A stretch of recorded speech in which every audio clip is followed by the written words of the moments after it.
자, 그러면은 오늘 이제 시작하겠습니다, 수업. 자, 교재 몇 쪽이냐면 13쪽이에요, 13쪽. 오늘의 주제가 내 손 안에 빙글빙글인데, 자, 여기서부터 한번 보겠습니다. 자, 자전거 바퀴나 페달이 이렇게 막 빙글빙글 잘 돌아가잖아요, 그죠? 그 이유가 무엇일까요? 당연히 우리가 이렇게 잘 돌아가는 이유는 바퀴 때문이잖아, 바퀴. 이 바퀴가 회전하기 때문에 굉장히 잘 돌아가는데, 이 바퀴를 자세히 보면은 굉장히 중요한, 그러니까 이게 이쪽에 보면은 이렇게 지금 바퀴의 중심에 이렇게 축이 있잖아요, 지금. 그래서 이 회전축의 중심에 이 바퀴가 잘 돌아가게끔 해주는 굉장히 중요한 부품이 있습니다. 자, 그래서 부품의 이름이 베어링이고 오늘은 이 베어링에 대해서 한번 얘기를 해볼 겁니다. 자, 여기 보면은 지금 자전거 보이죠? 그죠? 자세하게 보이죠? 그러면은 이 자전거에서 우리 뒷바퀴 먼저 볼까요? 뒷바퀴에 이렇게 보면은 베어링이 있어요. 베어링이 있고 마찬가지로 여기 우리 페달을 받는 쪽 있죠. 페달을 받는 여기에 클랭크 축에도 베어링이 있고 그다음 마찬가지로 앞바퀴에도 베어링이 있고 그다음에 이렇게 우리가 운전대라고 하죠. 이렇게 사람 손잡이 있는데 이것도 마찬가지로 이렇게 돌면서 이렇게 방향을 결정해 주잖아요. 그죠? 그래서 이 방향을 또 회전시키는 데 필요한 탑 튜브 베어링이 있습니다. 그래서 굉장히 중요한 우리 이제 부품이 베어링에 대해서 얘기를 할 거예요. 이 베어링이 뭘 하냐면은 정확하게 이 바퀴가 잘 돌아가면 이제 바퀴가 계속 돌아가면 여러분들 한번 생각해 봅시다. 이 계속 돌아가면 뭐가 생기죠? 한참 돌아가다 보면은 얘가 이제 고장도 나기 쉽고 그다음에 뻑뻑거려 가지고 이제는 잘 안 돌아간단 말이에요. 그죠? 그래서 이렇게 얘가 마찰력을 줄이기 위해서 마찰을 줄이기 위해서 어떻게 하냐면은 이렇게 베어링이 있어서 회전이 원활하게 잘 돌아가게 해주고 또 힘도 줄여줍니다. 자, 그래서 이렇게 회전 마찰력을 줄여주는 게 회전 마찰력을 줄여주는 게 베어링이다. 오늘 이제 배울 수 있는 게 베어링이에요. 자, 그러면은 우리 이제 바퀴가 이게 언제부터 이렇게 나왔는지 한번 생각해 봐야 되겠죠.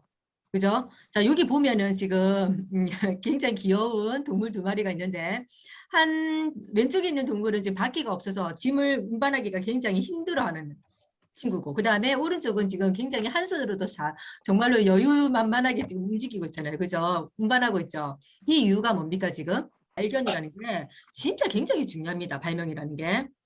그래서 옛날에는 여러분들 고인돌 알죠? 그죠? 고인돌을 쌓기 위해서 어떻게 했냐면은 저렇게 사람들이 큰 돌을 옮기기 위해서 밑에다가 통나무 같은 걸 이렇게 받치고 그죠? 통나무를 받치고 저렇게 돌을 이렇게 큰 돌을 이렇게 실에 묶어가지고 이렇게 끌었잖아요. 그죠? 그러니까 이거를 우리 뭐라 하냐면 굴림대라고 하잖아요. 굴림대. 그래서 보통은 둥근 통나무를 이용해서 굴림대를 이제 사용했습니다. 그죠? 이 굴림대에서 이제 조금씩 이제 발전을 했겠죠. 자, 그래서 굴림대부터 시작을 해서 그 다음에 이제 뭐가 나왔을까? 어떠냐면 이렇게 둥근 통나무 바퀴예요. 통나무 바퀴. 뭐냐면은 나무를 이제 완전 통으로 잘라가지고 그 원판 있죠. 원판을 이제 뭐냐면은 중간에 이렇게 구멍을 뚫어서 바퀴를 만들었어요. 그러면 이거는 어땠을까? 좀 무겁겠죠? 근데 잘 생각해 봅시다. 나무가 저렇게 큰 이제 동그란 이게 나무를 저렇게 자르려고 하면은 작은 나무들은 잘 사용할 수가 없잖아. 항상 다 동그란 모양은 아니겠죠.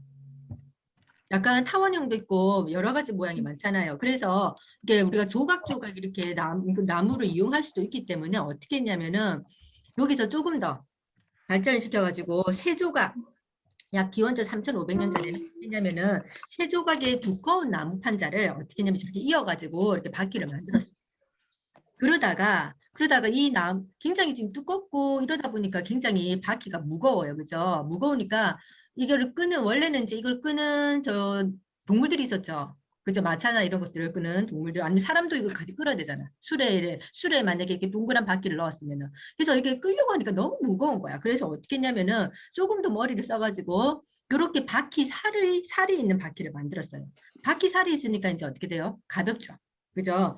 가벼워서 이제 어떻게 되냐면 훨씬 가벼운 바퀴가 잘 돌아갔는데, 자, 문제는 바퀴살은 이렇게 통나무보다는 조금 약하겠죠. 그죠? 그래서 어떻게 했냐면은 저 테두리를 금속을 씌워가지고, 이렇게 금속을 씌워가지고 보호를 했습니다.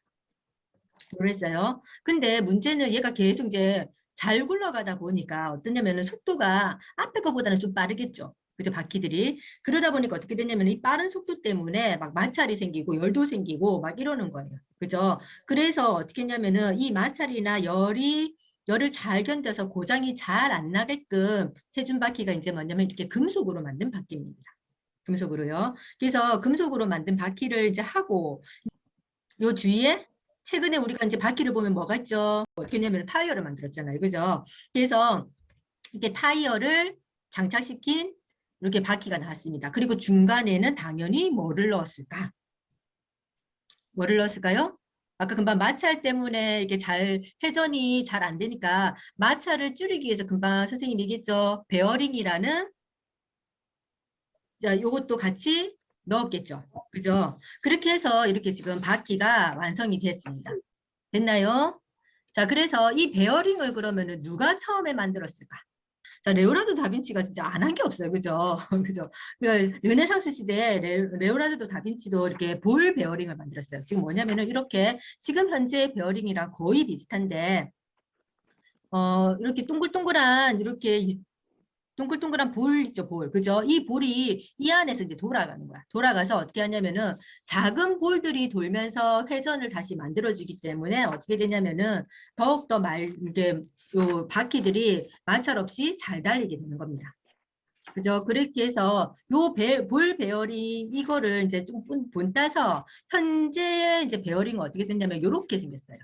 그 볼 베어링을 이제 좀 힌트를 얻어가지고 현재 이제 베어링을 만들었다고 생각하면 돼요. 이게 언제 만들어졌냐면은 거의 1800년, 그러니까 1794년이니까 한 1800년 거의 가까이 되죠. 그죠?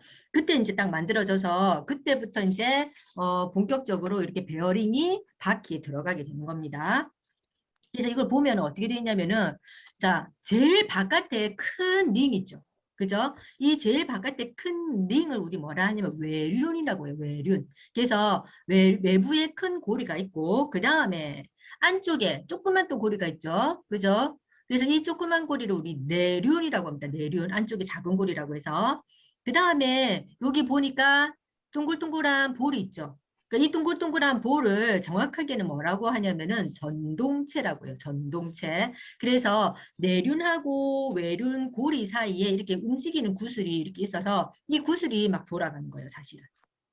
되겠습니까? 그럼 이 구슬이 이렇게 막 서로 막 돌다가 엉키면 안 되잖아요. 그래서 어떻게 하냐면은 이거 잘 엉키지 말라고 케이지라는 것을 중간에 이렇게 넣어요. 그러니까 외륜하고 내륜 사이에 케이지를 넣고, 그죠? 그 위에 볼을 이렇게 넣습니다. 그러면 여러분들 재료 받았잖아요. 여기서 베어링만 한번 찾아서 한번 꺼내보세요. 여기 보면은 우리 지금 이 안에 부품의 베어링을 보면은 지금 케이지가 지금 파란색이죠. 자, 이 쇠구슬 있죠. 그리고 외륜하고 내륜 보이죠. 자, 이거 한번 안에 이렇게 잡고 안에 살짝 손가락을 잡고 이렇게 한번 돌려보세요. 이거 잘 돌아가는가? 살짝만 잡고 탁 돌리면 진짜 잘 돌아가요. 자, 이게 베어링입니다. 그러면은 우리가 이제 오늘 만들 게 뭐냐면 스피너를 만들 건데 이렇게 그냥 꼼지락거리는 만지작거리는 행동을 피짓이라고 해요. 스피너가 뭐냐면은 회전한다 이런 뜻이에요. 그래서 피짓 스피너 이 두 개를 이제 합쳐서 피짓 스피너라고 하는데 자 어쨌든 손 안에서 꼼지락거리면서 회전시키는 장난감이죠. 그러니까 특별한 이렇게 뭐 기술은 없고 그러니까 뭐 특별한 건 없고 그냥 손가락에 그냥 이렇게 계속 돌리면서 놀기 때문에 얘가 중독성이 굉장히 강해. 그래서 이렇게 해서 이제 이 안에 베어링이 들어가서 우리가 이제 만들 겁니다. 만든 피지 스피너는 이렇게 생겼습니다. 여기 지금 사진 보이죠, 사진. 캐서린 해팅어라고 해서 이 사람이 이제 처음에 발견을 했는데 이제 앞에 지금 예쁜 꼬마 아이가 있죠. 이 여자분의 딸이에요, 딸. 이 여자분이 어떻냐면은 이렇게 우리가 이제 근육이 이렇게 뭐라고 해야 되나 점점점점 이렇게 안 움직이는 거 있죠. 근무력증.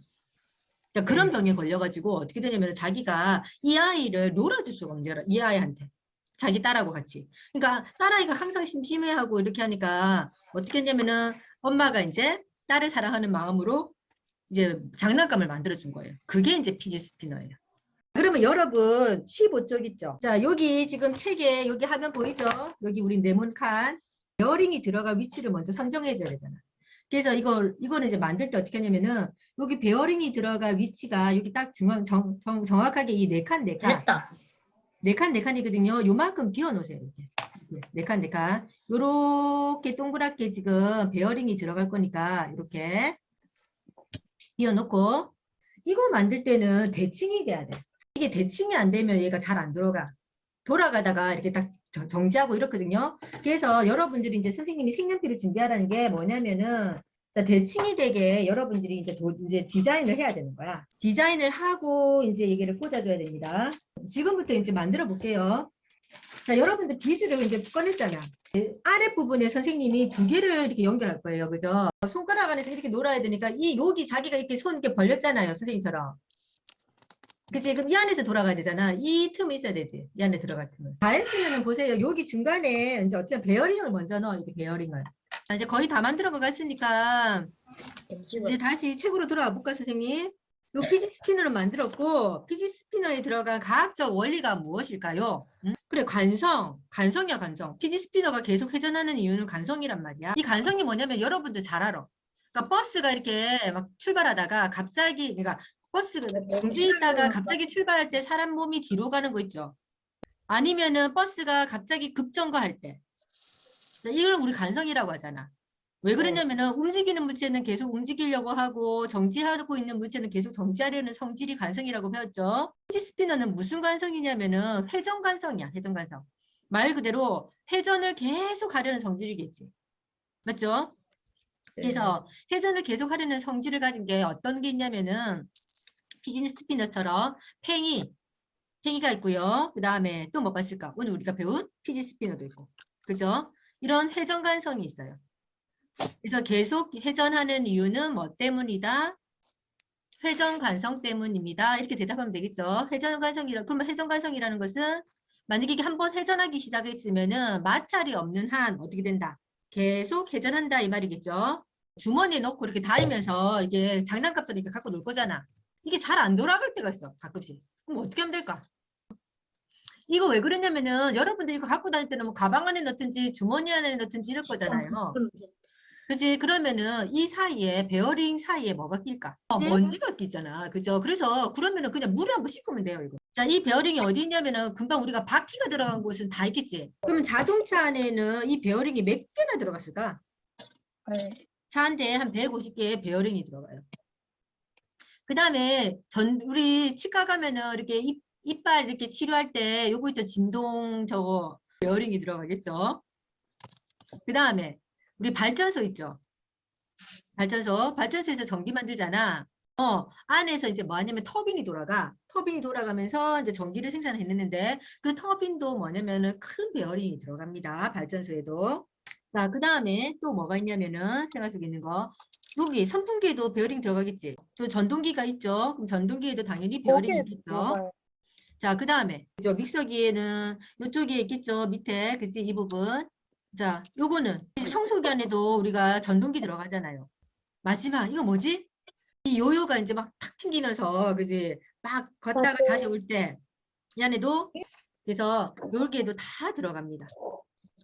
자, 16쪽에 잠시 보면은 자, 우리가 금방 만든 이제 피지 스피너랑 거의 비슷하게 생긴 진단기 갖고 뭘 한다니? 세균을 감별한다고 하죠. 뭐냐면 이 손에 있는 이렇게 손에도 이렇게 세균들이 서식하는 거 알죠? 스피너처럼 이렇게 갖고 이렇게 돌리면서 이렇게 놀 거잖아. 그죠? 그러면은 사실은 이제 뭐냐면은 원심분lik이라고 해서 우리가 보통 세균들을 이렇게 압축을 시켜서 이렇게 반응을 시키거든. 이렇게 갖고 놀면서 자연스럽게 갖고 놀면서 이 안에 이제 뭐가 되냐면 그런 그 세균들이나 이런 것들이 뭐냐면 이 안에서 이렇게 농축이 되겠죠. 그래서 이 안에 이렇게 이제 원심분리기처럼 얘가 이제 농축이 된단 말이야. 이 안에 이제 통에. 그렇게 해서 이제 어떻게 되냐면은 그 안에서 이제 뭐 화학 반응을 시켜서 검출을 해요. 그러면은 이게 굉장히 중요한 게 뭐냐면 이게 검출을 하게 되면 어떤 세균들이 있는지 알잖아. 그러면은 바로바로 어떻게 하면 될까? 어떤 세균에 대해서 우리가 항생제나 이런 거 쓰잖아요. 특히 저쪽에 아프리카나 이런 데 가면은 좀 열악해서 이렇게 감염이 돼도 뭐 약 같은 거 잘 못 쓰잖아. 그지? 맞죠? 근데 이거는 진단하는데 굉장히 빠르기 때문에 1시간 내에 빠르기 때문에 1시간 내에 되기 때문에 값도 싸. 이게 한 어느 정도냐면은 저기 보면은 600원이라지 이게. 읽어보니까 그죠? 한 개당 한 600원 정도 된대요. 그래가지고 이 진단기를 통해서 이게 세균을 검출하고 이런답니다. 지금 우리가 16조까지 선생님 얘기했고 안 적은 거 있지? 15조. 금방 베어링은 어디 이용될까요? 선풍기, 믹서기, 그 다음에 청소기, 요요, 그 다음에 거꾸로, 자동차, 그 다음에 발전소, 치과용 진동기, 그지? 전동기. 오늘 여러분들 자, 손 안에서 이렇게 도는 장난감을 만들었습니다. 자, 오늘 이렇게 해서 다 마쳤고요. 다음 주에는 이제 팔이 어떻게 움직이는지 근육에 대해서 이제 조사를 할 겁니다. 자, 여러분, 그러면은 안녕. 다음 주에 보자.